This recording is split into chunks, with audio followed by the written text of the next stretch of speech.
Bump and Run with Bernie and Dahlby. Presented by Burrito Express, your local burrito joint.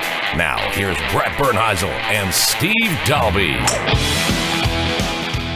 Well, after a lot of issues last week, I'll just say issues. We'll call it issues. I could have started the show by saying, I was drunk and hammered and couldn't do the show, but that's not what really happened. But we went back to the original sign company today, folks, and this is show 14. Dahlby, we're at 14, buddy. It's unbelievable. Are you all choked up over 14? We should be on 15. That was my fault, and I apologize for last week. And I mean, not that you have to do a podcast every week, but we've been on a schedule, and I had technical difficulties. I had gotten back from the tournament in Las Vegas on Sunday, and I went to watch, I think, the Cardinals game, and I turned the TV on, and there was no picture. So I had like a couple channels that worked, but not the channels I wanted, and then the signal was just not so good. So it was my fault that there was no show last week. So yeah, we got it fixed though. This after some struggle, we got it fixed. Hopefully everything will be okay today. Would you go to like Renco and rent a TV? I mean, what did you end up doing for that? No, I was on the phone for, I think on Sunday I was on, because I want to watch the damn game. I was on the phone for, I think 4 hours. So you can imagine my blood pressure after 4 hours. And then I got somebody scheduled to come out, and they were supposed to be here on whatever, let's say Tuesday, because they couldn't do it right away. It was Tuesday, and it was a late window. You know how they give you a window? It was a late window. Like a 7-hour window. Guy never shows up. I get an email. Oh, we rescheduled it for 3 days later. So it's been a little stressful with my my internet and TV, which I like my TV. I like my internet. I personally would have fired the internet company that you're using and gone to somebody else. That's me. I mean, that's who I am. I know how you get. My patience is way less than you. 4 hours on the phone, it ain't happening with me. It's 30 minutes, 40 minutes, and I know the company that you have, and I'm not going to throw them under the bus, even though they're 3 letters. And I've had issues with them, and I cancel them. I cancel them. Yeah. I cancel them right away, and I'm with a company that is almost as bad as them. All right, I know we're going to talk about, we've missed 2 weeks, but I want to talk about today. I want to talk about the excitement that the golf world had going into this Sunday with Ricky and Rory, but 2 guys that, and you talked about it. I went through a couple of shows ago and listened to what you said again about how Rory's swing had changed. But the excitement of the fact that this is what golf was 5 years ago. Ricky Fowler, Rory McIlroy, other players involved. Morikawa had a great week. But this was something that we hadn't seen in a long time, and I was very excited about it, Steve. Well, yeah, and I think we all want Rory McIlroy to play the kind of golf that we know he's capable of, and we want Ricky Fowler to come out of this slump that he has been in for, I would say, a year and a half, maybe almost 2 years of some kind of just not very good golf. He was a week late for me, but I picked him in the Shriners, but he didn't do so well there. But maybe staying in Las Vegas for 2 weeks, and who knows if he went to see Butch Harmon or what he did, but obviously he got some stuff figured out.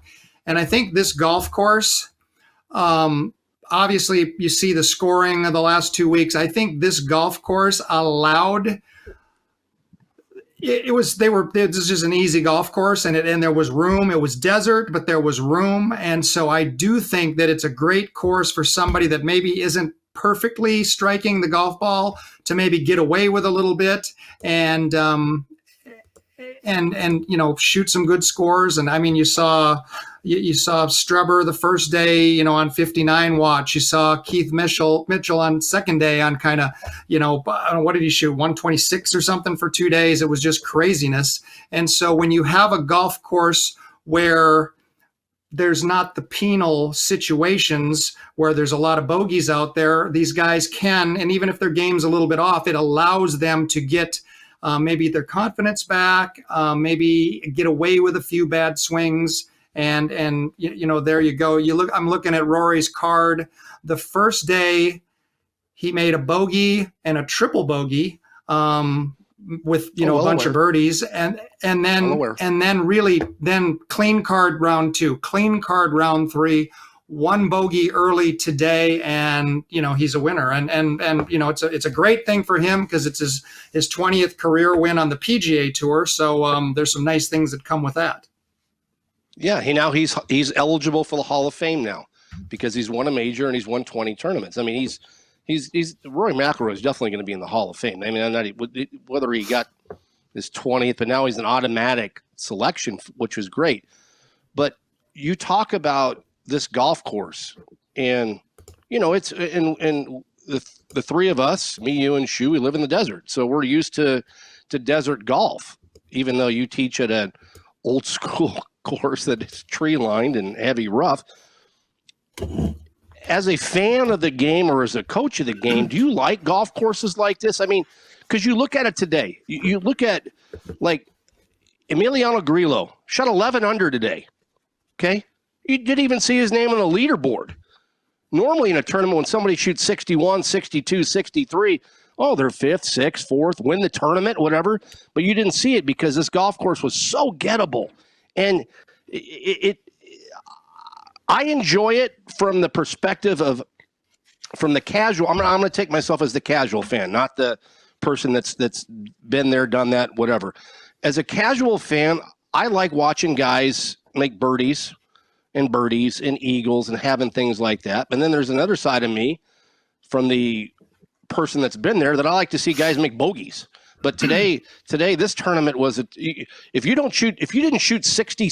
Mark Leishman shot 64 today. He made 9 birdies and a bogey and passed 25 guys. Where normally you shoot a score like that and you pass the world. I mean, what are your thoughts on a tournament like this? Well, and you mentioned Emiliano Grillo, and he had 61 today, a hell of a round. He moved up 38 spots, which is a great move. He shot 18 under for the week, and he's 18th.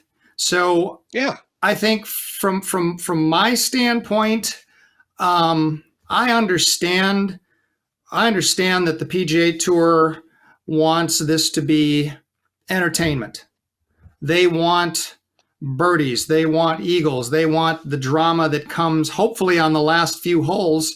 Today, after McIlroy made eagle on his 14th hole, though, I mean, he had such a situation where he was able to just make 4 pars and win the golf tournament. Obviously Morikawa was he made eagle on the last to get to one closer, but really the tournament was kind of done. And so I understand what they're doing, and I also understand we live in a generation where it's all about excitement. There's a part of me, having been in this game since I was 10 years old, that likes tournaments where if you shoot 2 or 3 under par, it's a good day, and it's a golf course where if you do that, you can make a move. Now, I will say something about the courses in Las Vegas. The wind in Las Vegas can really, really blow.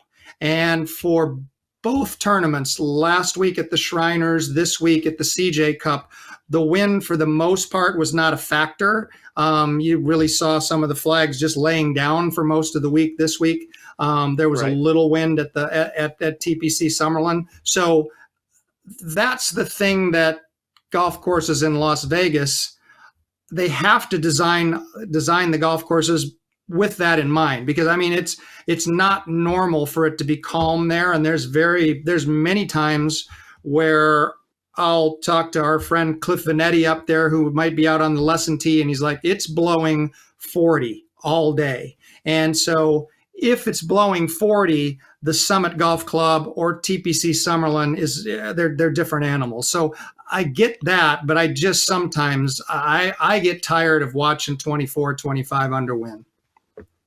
But you understand what I'm saying, though, from the casual fan, from the novice, the person that goes out to, wherever it might be, whether it's Waste Management, Phoenix Open, the Bob Hope Desert Classic, that's now whatever, its 53rd name or whatever, or in Vegas, golf fans want to see, I would say, and I'm going to guess 80%, maybe 75. They want to see guys hit it, 5 feet, 4 feet, 8 feet. They don't want to see guys struggling in the woods or the desert or whatever. So, I mean, I get that. But I agree with you. I mean, this week was completely different. And it just the numbers that they put up. And I think it became a part or a point that the golf course was too easy. And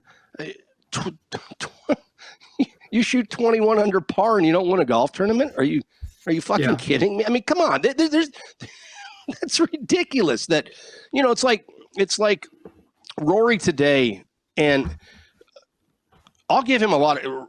Rory looked really good this week, and I know he won the tournament, so of course he looked good. But today he was in complete control of his game. He really was. Even to the point where on 18, when he had a one-shot lead over Morikawa, who was still hanging around, and I don't blame him. He's only one back. I mean, something could happen, and you hit it in the shit or whatever, and you make bogey. But when Rory laid up on 18, when he could have got to the green and then hit the sand wedge to whatever 18, 20 feet or whatever, and then lagged up and then putted out before everybody else finished again, which we talked about 2 weeks ago on show 13. I get it. But so I'm going to ask you a question, because this is something that when I watched it today, I thought about this, because on 14, when Rory made eagle, he was off the green and he putted. Now, Adam Blomker, who's the godfather of the Tuesday match, even if he's a foot off the green, he won't putt. He'll chip. And when I caddied for Billy Judah back in yesteryear, he did the same thing. If he was a foot off the green, 8 inches off the green, 2 feet, he always chipped. What is your thoughts? Because I always grew up with my father, who was, PGA Professional of the Year way back in the day, but he always told me, Bernie, get it on the ground as fast as you can. So if I'm 2 yards off or a yard off or 6, I'm putting the ball. What are your thoughts of that? And do you teach your players or communicate with your players as far as like what you think should be done?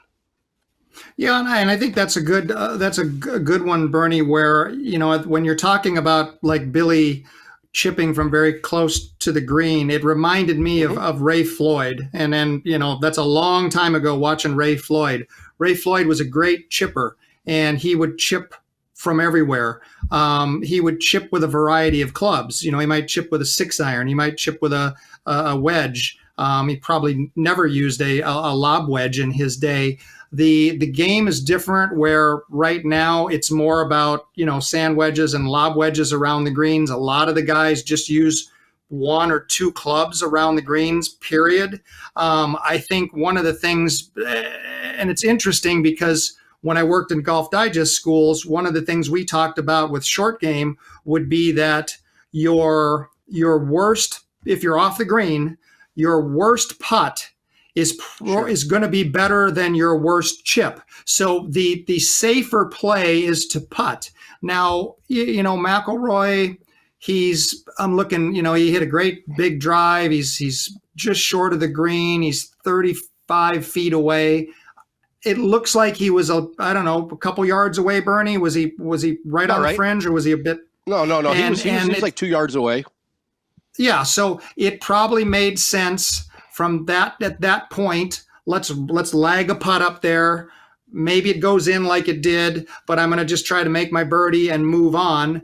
There are times where you will see the guys, if they have to make a shot, if it was a situation where he was chasing and he was 4 back with 5 to play, you might have saw Rory McIlroy chip that, because when you're trying to make it, the thing about the chip is you're using the air, right, to chip it over the fairway or the fringe, whatever's there, in case there's any kind of a mark or something that might kick the ball offline. So the aggressive play, if you're really trying to make it, would be to chip. The more conservative approach, I think, is to putt. And then there are guys, right, and these guys are such good putters. I think about Troy Merritt. Troy Merritt, he plays around his putter. His game is designed around his putter. And so whenever he has the chance to putt, he's going to putt, whether it's on the green, off the green, wherever. That's going to be the first choice. I think in McIlroy's case, it was probably a situational thing where he's like, let me just put a good roll on this. If it doesn't go in, I'm going to have a tap in. I'm not going to do anything that risks maybe running it by 6-7 feet. So I think that's probably the approach that most of the guys play now. It's different, but and if you're a great chipper, if you're a Ray Floyd, then yeah, chip from wherever. Billy must have been a great chipper. If he's going to chip from all over the place, he must have been a great chipper. So you use the shot that's your best shot. He probably didn't worry about running it by 6 or 7 feet because he wanted to chip it because he was a great chipper. But I think if you look at it generally, it's probably more that you're going to see putters used around the greens than sometimes you'd think, why aren't they chipping? But I think it's that putt's a very safe play. So my dad did so I'm going to go forward in this because I think a lot of people will be interested in this. So my dad did an article for Golf Digest back in like 1923. No, I'm kidding. Like 1985 or 90. And his whole approach to chipping, and that's why I want to get your thoughts on this, was like I said, get the ball on the ground as fast as you can. Do you agree with that, or do you have a different philosophy? No, I think the classical philosophy is what your dad is saying, is that you're basically just using, and I'm sure he talked about using different clubs.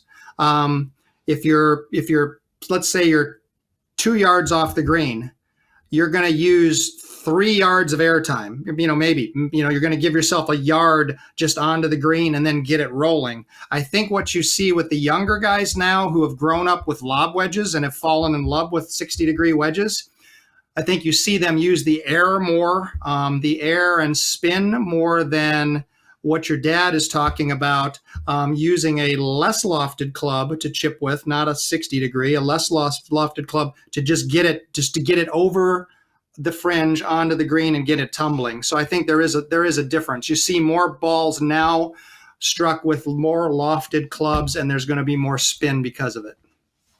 How do these guys spin it so much? What's the technique when you have a 60 or a 56 or whatever, and you see these guys, these tour players that are 40 yards, 50 yards, which to me is an absolute freaking nightmare, and I don't want any part of it. How do these guys hit these one-hop stop shots? Yeah, and if you look at those shots, I mean, and you got to think they're using a 56 or a 60-degree club. They come in low, right, Bernie? They come in low. Right, they do. So there's two things that I think kind of produce the spin. One is that they're definitely kind of hitting the ball where it's a downward blow. It's a steeper approach down into the ball. It's not where you're trying to like sweep it up in the air or anything. It's a downward approach. So that's that downward approach. If you have if this is 60 degrees, but I lean forward, I've de-lofted it, right? So now it's going to come out low. And then the spin part of it, that downward blow combined with the ability to have perfect ball turf contact. So when they do that, when they swing down into the ball, they're actually catching the ball first and then making the divot either underneath or in front of the golf ball.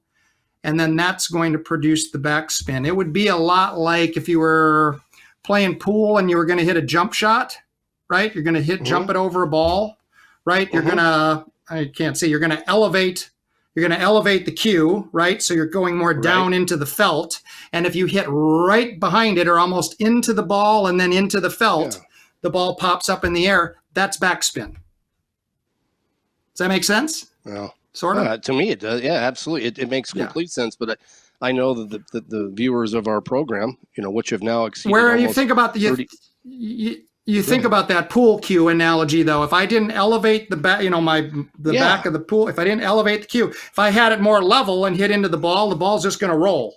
I elevate it, I hit down, that pops the ball, and you can get a jump. That's like when you see these guys in baseball, in the playoffs right now, and kudos to the Dodgers. I'm not a Dodger fan, but my dad, who's 80 years old, who's unemployed right now, he wakes up every morning waiting for the Dodger game to start. So I'm rooting for my dad as far as the Dodgers. But when you hit a baseball, they talk about the travel distance of a baseball. It's all because of the backspin, because they're hitting down. They're coming in like this, and the ball gets in the air and it starts doing this, and that's why it goes so far. It's not like they're hitting tomahawk shots. So I mean, I totally get what you're saying. But Bernie, hang on one second. Yeah. Bernie, but with that, the interesting thing is, in the short game, you want that downward blow to put the spin that you're talking about. When you watch these guys in the long drive contest, they actually tee it up, a mile high. They're trying to catch it on the upswing so that they launch it without much backspin. So a golf ball flies differently than a baseball, where there's this high launch, low spin to maximize your distance. But in the short game, I think you still see the guys swinging down into it and spinning it. By the way, I don't know what your availability is in the next couple of weeks, but my game is complete dog shit, dude. I mean, I'm aiming 30 yards left of the fairway and hitting 40-yard cuts right now. Now, I didn't lose many balls the other day. I played Orange Tree the other day. Didn't score very bad, but my game is terrible. I think you and I need to either that or I need to just quit. I've come to the point where I might. Go ahead. I don't think you're ever going to quit because you love it so much. But I think that, with the Tuesday match coming back, temperatures going down, overseeding done. Now, where I'm at Phoenix Country Club, and you mentioned, and that's where your dad was for years as the head pro, we'll be coming out of overseed the beginning of next month in November. The course is actually open to the membership for a few days, and then the Champions Tour comes for their final tournament, the Charles Schwab Cup. One thing that you said, and you having played a lot of golf at Phoenix Country Club, there that coming out of overseeding, they could have the fairways real tight and the rough real long. Going back to our discussion about scoring, the PGA Tour actually, or the Champions Tour officials actually want the rough cut down because it's the same thing. They want these guys to score and make birdies and make it exciting. That's where we're at with the game today. And it's fine. It's fine. So I was watching I was at my other job that I'm not an Uber driver. I was at my other job today, and my real job, this is a fun thing for us. And I was online. I was watching 2:00 is when the tournament in Vegas came on. But it didn't come on because it was the continuation of the playoff at the SAS Championship, which my former employer, RW Eeks, won twice, even though he won both times without me. And I thought to myself, if they wouldn't have jumped back to this and they were doing a split screen, I wouldn't have had any idea who won. Lee Jansen beat Miguel Angel Jimenez. I love saying that name, Jimenez, in a playoff. But nobody ever talks about the Champions Tour, and this is just me, because nobody cares. But there's a guy that lives literally 3 miles from me in Scottsdale. He lives in Fountain Hills. His name is Stephen Alker, who was a journeyman grinder, and I mean grinder, on the nationwide tour back in the day. Got his tour card for a couple of years. I wasn't a big fan of his wife, I'll be honest with you, but he was a really cool dude. And he Monday qualified 5 weeks ago. And for the first 4 weeks, he finished in the top 10 and got himself able to play, because you get a top 10, you get to play the next week. And he got himself in. And this week, he finally he didn't finish in the top 10, so he's not in next week probably, unless he gets an exemption. But he made enough points on the back. See, here's the deal. So the PGA Tour is about points, where the Champions Tour, which is owned by the same thing, is about money. Mm-hmm. And Yeah. he probably has enough points now to get into the playoffs and be able to, get to Phoenix Country Club by the end of the year and to keep his car. But it's just a really cool story how a guy can turn, and we're going to have Monday Q on here again soon, how a guy can turn one Monday, get in the tournament, finish in the top 10, and then roll that for 5 weeks. I think that's a pretty cool story.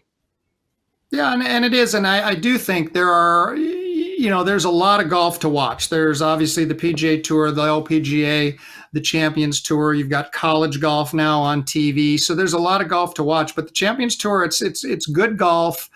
And some of these guys, I'm looking at Langer right now. He leads as he seems to do every year. He plays. Yeah. This was a wraparound season because of COVID, but he's played 35 events. You've got names like Jim Furyk, Steve Stricker, Phil Mickelson will jump in every so often. The names that you and I know very well, but I think to come out to, Steven Elker is only played in 6 events. He's made, I just lost him. He's made $465,000. He is in more than he's ever made in his life. He's been 56th place on this money list. I don't know how many players get into this finals. I don't know if it's changed a little bit. I know there's been times where it's only been a very select few players. This year, maybe there's more. I think last year there were more players. So it'll be interesting to see if he gets in the event, and hopefully he does. And it is, you do have these guys once in a while. And Bernie, you love these stories where something good happens, and you get a guy kind of coming out of the blue that you wouldn't really know. A Kevin Sutherland who won the Charles Schwab at Phoenix Country Club last year. Maybe it's Steve Elker's turn this year. You just never know. They're all great players. Sutherland always carries his towel. He doesn't let his caddy carry the towel, which is real weird. Sad news this week. And Casey Martin, the golf coach at the University of Oregon, who everybody that's a big golf fan remembers that had a walking disability. And I'm not going to get into all the terms because I don't know it and I don't want to look like an idiot.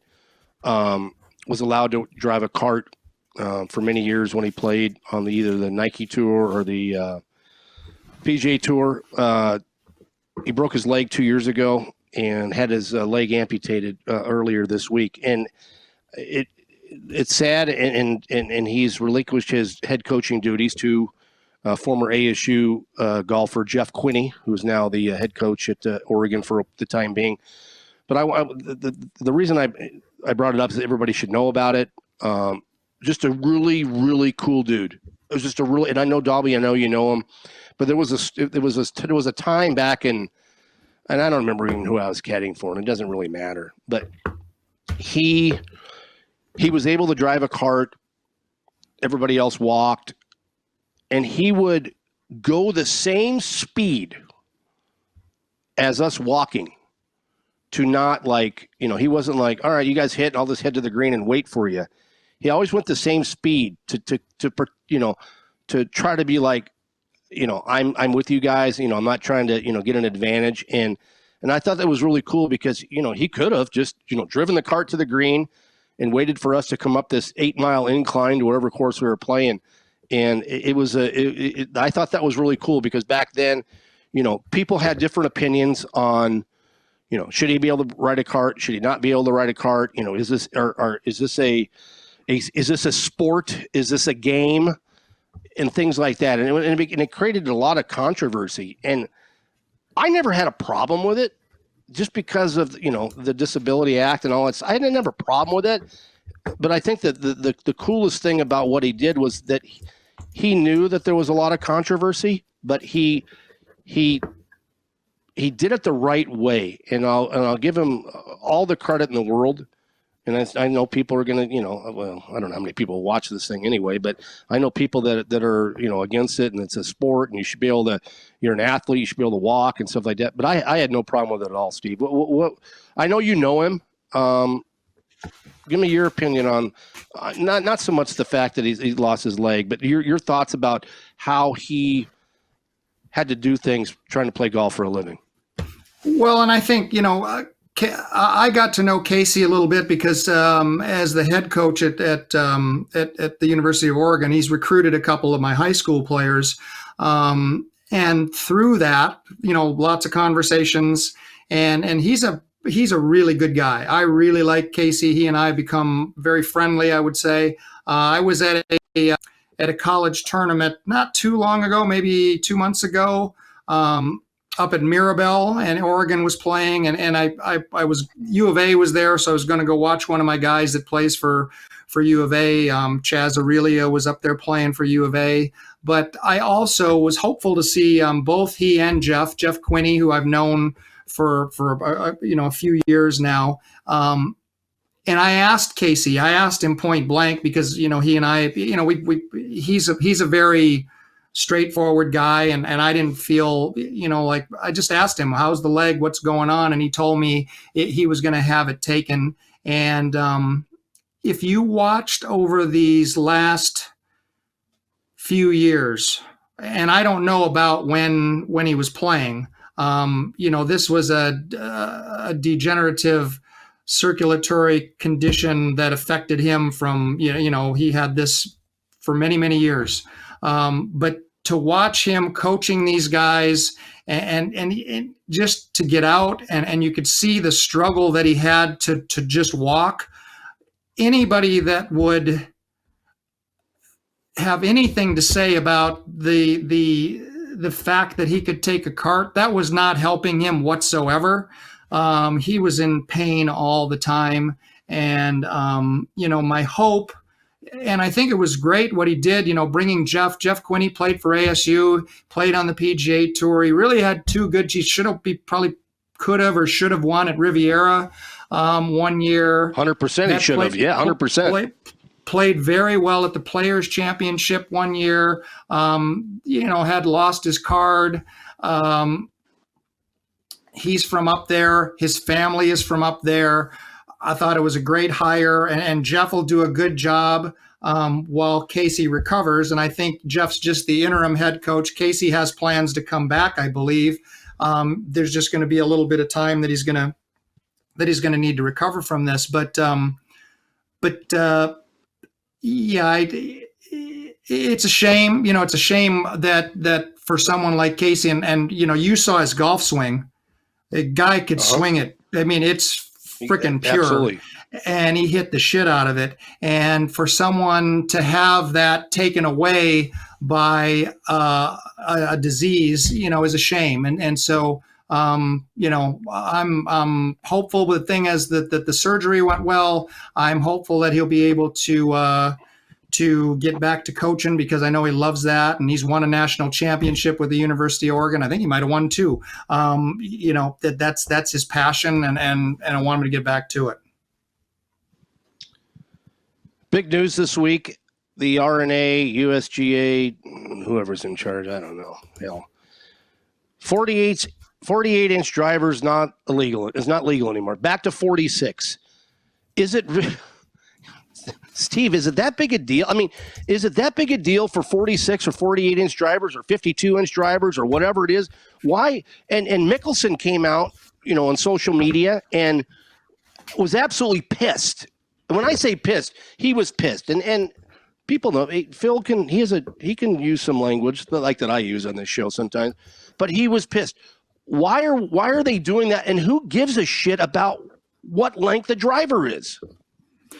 Well, and I think when you look at the USGA and you look at the RNA, and it even goes back to our discussion about the scoring on these golf courses, I think the USGA and the RNA are people that are trying to, in a way, preserve the game. And I think they're looking at the advances in technology over the last 15 years. And they're like, well, what do we do? And I don't know if there's anything you can do. The guys are just bigger. They're stronger. They're better trained. They're into it more. They live, they eat, they breathe golf. They're going to just be better than generations before.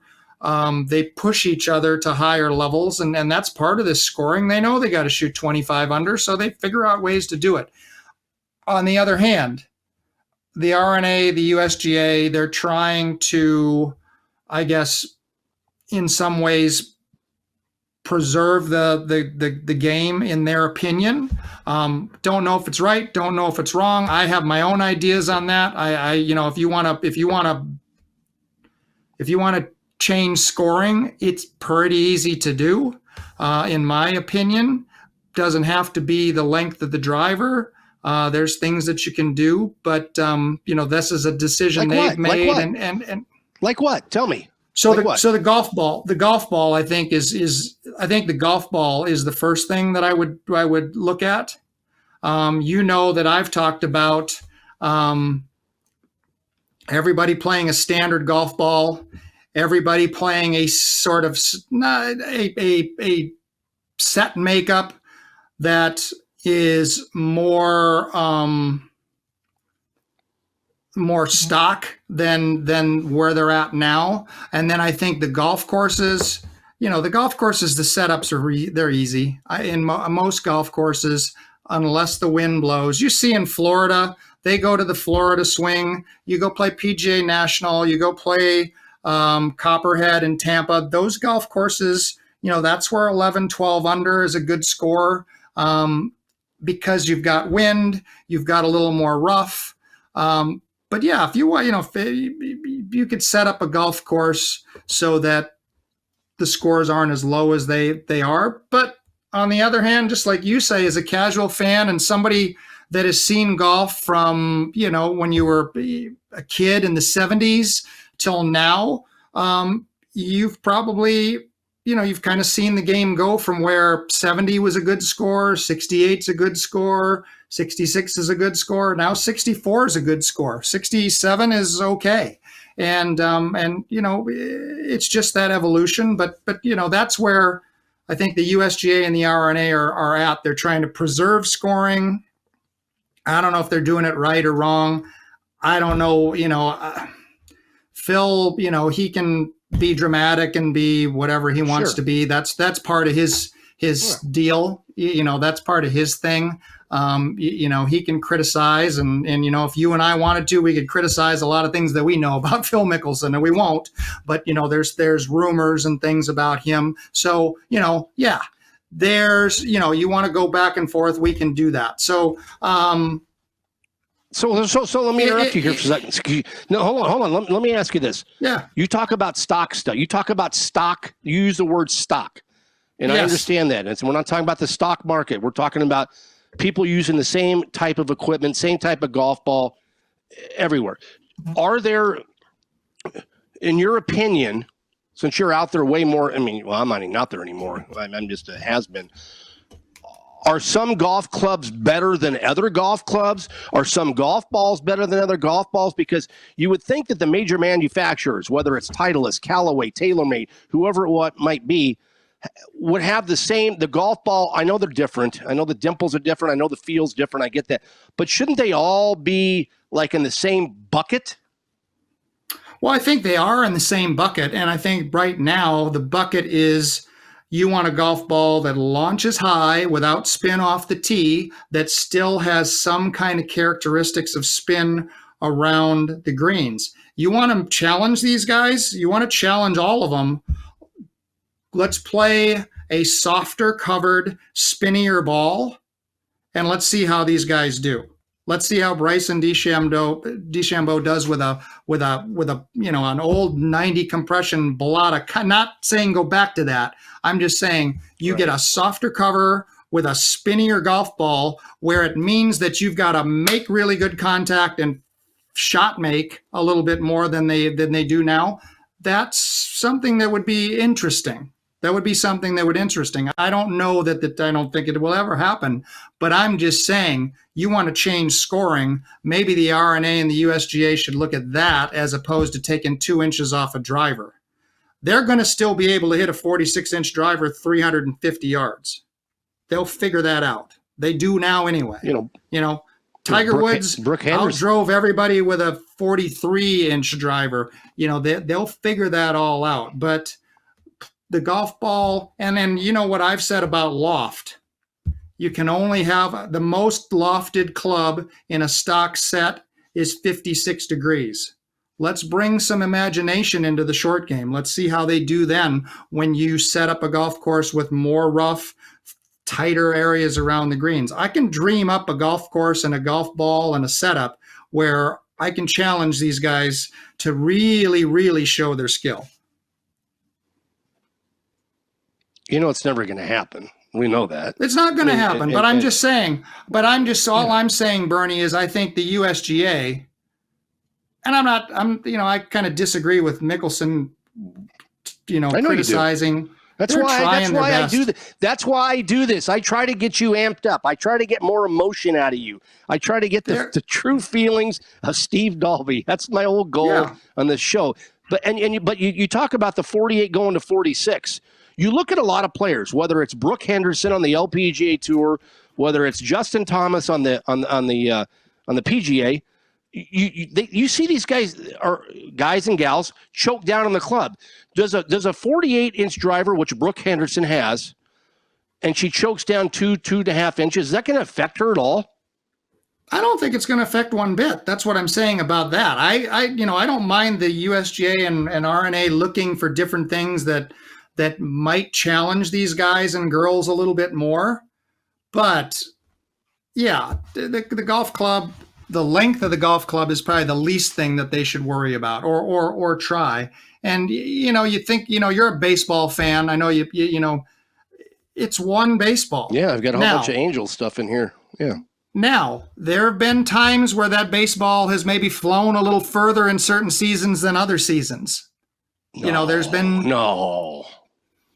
But you can tell when you manipulate that ball, the same ball though, the ball that everybody plays with, you can make it more exciting, more home runs, or you could make it a little more pitcher friendly. So that's where I think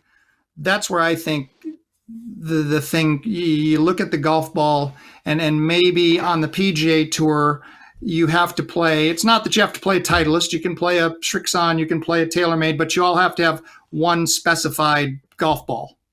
It has to meet some qualification, and then go see. But I just think it'd be kind of cool to see these guys with a little different golf ball, just for the hell of it, just to see how they do. I mean, and just to go on with your point, it's so funny that. I'll never forget. So this was 2001, and I was with Billy Judah, the guy that never putts off the green. And he always let me take cuts. When I say take cuts, the tee's back here 60 yards, 50 yards, whatever, and the green's way up. I'd hand him his driver, and I'd go stand. And back then on the Nationwide Tour, they had the numbers on this. It's not like they didn't have shot link back there. It wasn't like, you just drill it and you hit it 306 or whatever. Back then, everything was painted. So it was like 280, 284, and all this.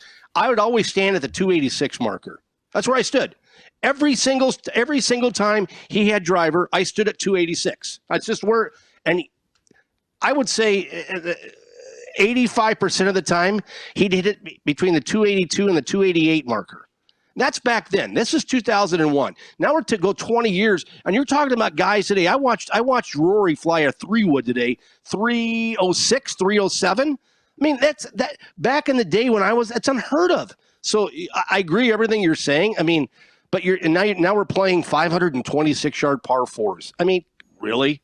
Back then, it's a driver 3-wood and it's a short chip. But nowadays, it's completely different because of exactly what you said, Dahlby, the golf ball.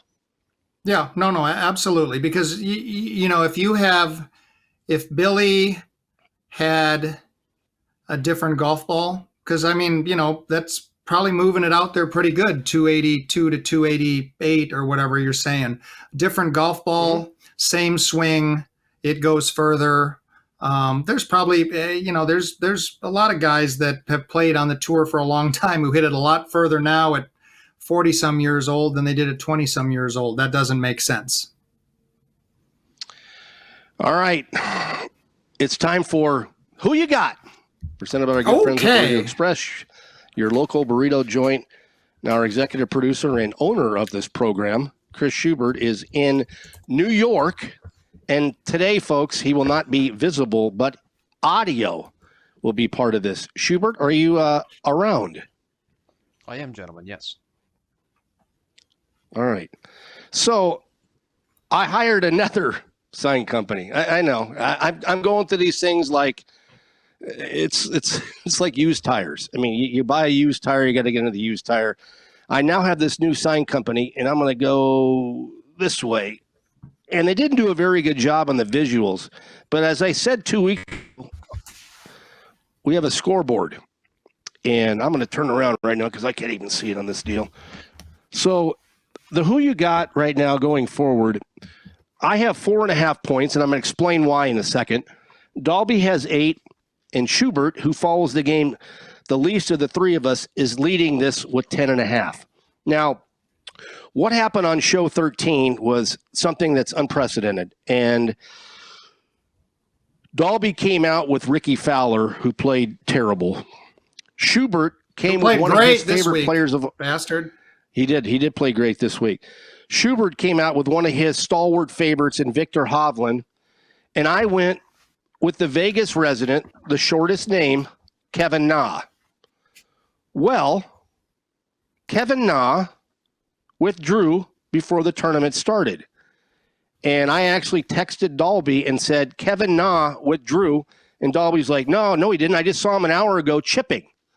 Well, Kevin Na withdrew. So last week or 2 weeks ago, Schubert got 3 points. Dahlby got 2 for a guy that played terrible but played good this week. And I have to give myself the 0, not the 1, but the 0, because Kevin Na withdrew. So now in back-to-back weeks on this program, I picked Troy Merritt, who wasn't even in the field, and then I picked Kevin Na. So right now, that's the scoreboard. It'll be fixed next week with a more of a professional look to it. So, Schubert, with your pick of Victor Hovland a couple weeks ago, who you got? So I got to be honest with you. It felt a little insulting there for you to say that the person who watches the game the least is in first place. It felt like you were taking a little bit of a cheap shot there because I am just so far ahead. But that's okay. I have done the Dahlby. I had the screen up the entire time while you guys were recording the podcast. I can see Dahlby. How long did I? So we should. So hold on. Before you go any further, we should have been on the air right now because I know you said it last week. 35. We should be on the air right now for 46 minutes. Is that correct? We're a little north of 47 minutes right now, according to my runtime. Ooh, okay. All right. But I have. All right. So you got. I'm good. We're going with Tommy Fleetwood this week. Oh. All right. Yeah, chalk. Yeah, go ahead and pick the chalk. That's fine. Go ahead. Yeah, Tommy Fleetwood. And by the way, going forward. Hold on. You can't call it chalk. This is what I get because I'm in first place. You want to pick first and be able to pick chalk. You make better picks and put yourself in first place. Okay, and I'm adding a new rule to this deal. I'm adding a new rule, and I'm keeping track. You cannot pick the same player twice. Okay, so you cannot pick the same player twice throughout the entire year. So that I'm just making that rule right now. So there it is. It's a rule that's 4 weeks in, and that's the new rule. All right, Dahlby, who you got for the this week?